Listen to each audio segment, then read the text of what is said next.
បាទជំរាបសួរពុកម៉ែបងប្អូនថ្ងៃនេះជាថ្ងៃទី24ខែ4ឆ្នាំ2025បាទកំពុងតែថតវីដេអូឲ្យពុកម៉ែបងប្អូនមើលពីសកម្មភាពការបដូរថង់ដែលត្រូវបដូរហើយម្ដងបានប៉ុណ្នេះទៅរៀនផ្លែឆ្នាំដំបូងចាំមើលមកបង្ហាញផ្លែដែលតែងហើយផ្លែដែលតែងហើយនេះកំពុងតែតែងហើយដែរត្រៀមច្រកថង់ហើយព្រោះពីមុនថង់វាទូចអញ្ចេះបាទឥឡូវនេះមកអត់មើលថង់ដែលតែងហើយវគ្គមុនតែងមើលតើវារីកធំបានប៉ុន្មានហើយដើមវាមានទូចមានធំចេញចេញក្រោយបាទនេះយើងប្រកាសថ្ងៃទីប៉ុន្មានទី28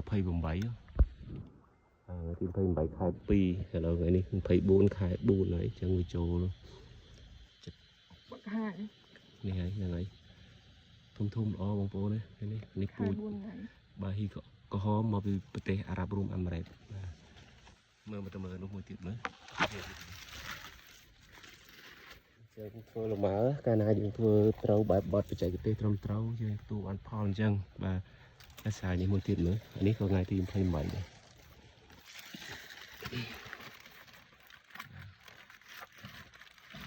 យើងជ្រុះខ្លះអីខ្លះ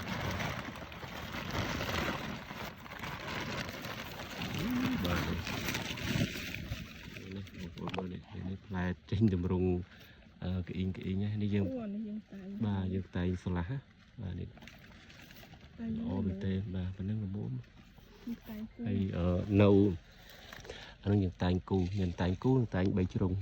ហើយយើងនៅអត់ទាន់ដូរថងហ្នឹងក៏មានច្រើនដែរនេះ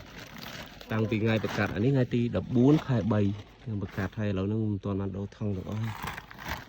ហើយហែកនេះមើលមួយទៀតនេះទាញគេលោកដាច់ថងទុកថងតែខាងក្រៅបងប្អូនមើលនេះនេះបាទនេះអញ្ចឹងយើងធ្វើត្រូវបច្ចេកទេសយើងធ្វើត្រូវតាមពេលវេលាយើងទទួលបានផលមកគឺបែបនេះបងប្អូនណាបាទហើយបើយើងធ្វើអត់ដឹងរបៀបរបបនៃការរៀបចំពីដើមទងរហូតដល់រយៈពេលនេះក៏វាអត់មានផ្លែជាប់អញ្ចឹងដែរអញ្ចឹងសម្រាប់បងប្អូនដែលត្រូវការដាំលម៉ើត្រូវតែរៀបចំឲ្យបានត្រឹមត្រូវឲ្យល្អបាទដើម្បីកុំឲ្យជាងធ្វើឲ្យខុសគឺខាតពេលវេលាហើយខាតទាំងលុយកាក់ទៀតបាទអញ្ចឹងខ្ញុំបាទពីហាំងអរគុណច្រើនបាទសូមជម្រាបលា